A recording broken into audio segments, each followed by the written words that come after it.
अस्सलाम वालेकुम भाऊ कारतूस जी दुकान किथे आ कहिड़ो कारतूस सिंधी भाऊ जो कजे ते माण्हू ईंदो आहे किराए ते रोअण लाइ साम्हूं ई दुकान अथव।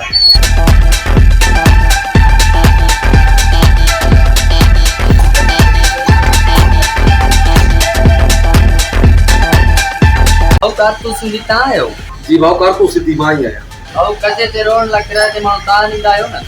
हाणे कज़े ते आहिनि असां वटि मुख़्तलिफ़ कैटेगरियूं मुख़्तलिफ़ फीसूं तव्हांखे कहिड़े क़िस्म जी कैटेगरी खपे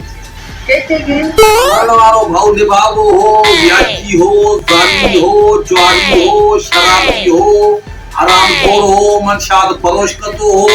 मरण वारे में एब सवाब करा छो जो जेतिरा एब सवाब हुन में घणा हूंदा एतिरी तव्हांजी फीस पवंदी महान किरदार भलो अथसि भलो इख़लाक़ अथसि इंसान भले ख़्याल जो आहे त ज़ाहिर आहे उन लाइ पंहिंजा अज़ीज़ परे जी ॻाल्हि आहे उन लाइ दुश्मन बि रहंदो ऐं ज़ाहिर आहे तव्हां वटि जेको माण्हू मरी वियो आहे उहो माना को वंज़ला ई रज़ल हो तॾहिं तव्हां तकलीफ़ कई आहे भाऊ ईअं तकलीफ़ तव्हां न कई हूंदी कारतूस सिंधी व्याजी शराबी माना तव्हांजो जेको माण्हू मरी वियो आहे उन में ख़ाली बाहि बाहि ख़ासि पिटियल न हो पोइ जेको हराम जो माल न छॾे था जेको पोइ हिते तव्हां सटियो ऐं कुझु ख़र्च बि कयो वाकई भाऊ जेको माल कमाए अयाशी में ख़र्च करे मरी वियो हिकिड़ी टीम आहे जेका मथे खे बाक़ाइदे धक हणंदी ॼण उन्हनि जो पंहिंजो पीउ मरी वियो आहे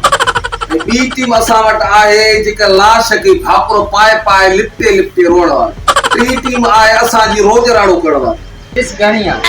हर की जूं फीसूं अलॻि आहिनि भाऊ तव्हांखे कहिड़ी टीम मैसर करे ॾियो जेका तव्हां चओ खाली रोज़राड़ो करण वारी माण्हू सुरीला था लॻो यार भई तुंहिंजे सर लाइ फोन कयूं था पंहिंजी टीम खे हा मुमताज़ लोहार किथे आहीं बाबा एॾा माण्हुनि जी टीम खणी 50,000 बुकिंग कई आहे या दुकान ते को अचे न भाऊ सां गॾु वञो कोठे जो कज़ियो थियो आहे हा हा हा ठीकु आहे पहुचो ॾाढा माण्हू एॾा ई वठी आहे बाबा वठी आहे कोठे वञो रोड़ो पवंदो बाबा ठीकु आहे